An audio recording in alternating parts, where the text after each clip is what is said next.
what's happening. The first video today gonna be about the Donna Summer's Love to Love You Baby HBO documentary, which I got a chance to watch in its entirety. Enjoyed it immensely. You know, she was something else as an artist. She's one of the greatest female artists, one of the greatest artists, period. I think that she gets taken for granted because I'm gonna tell you something. If she was white, she would have been everything that they blow up with Deborah Harry from Blondie and Madonna and Gaga rolled into one, because she had the appeal, but she had the pen game. She was versatile. And she was labeled the queen of disco. And I'm going to tell you something. When you label a dominance of a style of music, you're already automatically one of the greats, because it says something with the competition that someone sings you out. However, she was more than disco. She was a versatile artist. She was quite prolific. I mean, some 75 to 80. She was putting out double albums. She was putting out multiple albums, hit songs, songs for movies. She had collaborations with like a Barbra Streisand. She had, she was doing a whole lot. Thank God It's Friday soundtrack songs. She, movies, and she was just dominant. And then her and Georgia Moroder, I Feel Love, when you hear something like that, credible, technology, some electronica. So a lot of things that she did was predated a lot of stuff what you saw. On the personal side,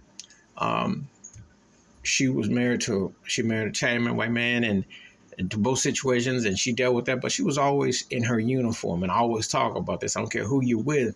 She never forgot her uniform. She talked about the world, how they treated her as a mother, what she went through psychologically, her upbringing in Boston, dealing with racism and Jim Crow.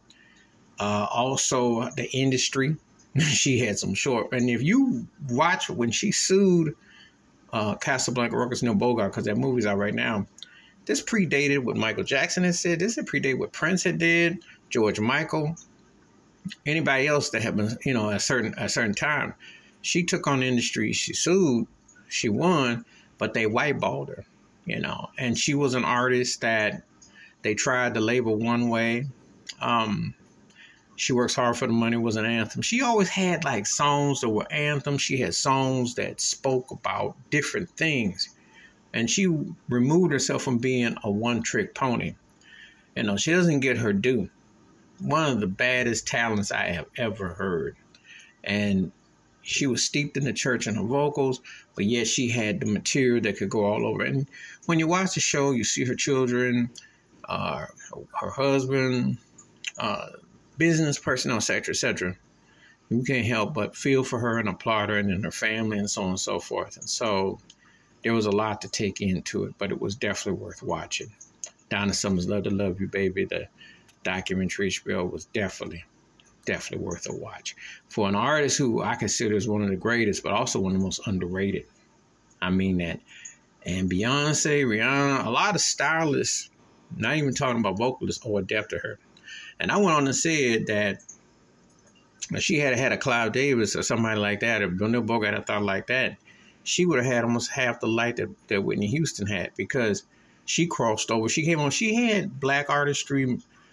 There was hate because they thought she had too much too soon, but she was just that good. She was just that good. She should be mentioned in the same realms with Aretha Franklin, Gladys Knight, Shaka Khan, Diana Ross. The important soul sisters of the 70s, if you will, standards. She should be mentioned alongside that, and with a Whitney, etc. Because she, you can see her influence. You can tell by the stylings, the versatility, the depth of range. Whitney, Mariah, etc. all adapt to Donna Summer. Just keep it 100. Please hit like, subscribe, vocal thoughts, comments, and I do respond. Thank you. Wash your hands. Keep your mind clear. Watching for another. Share it if you want to. And I'm out.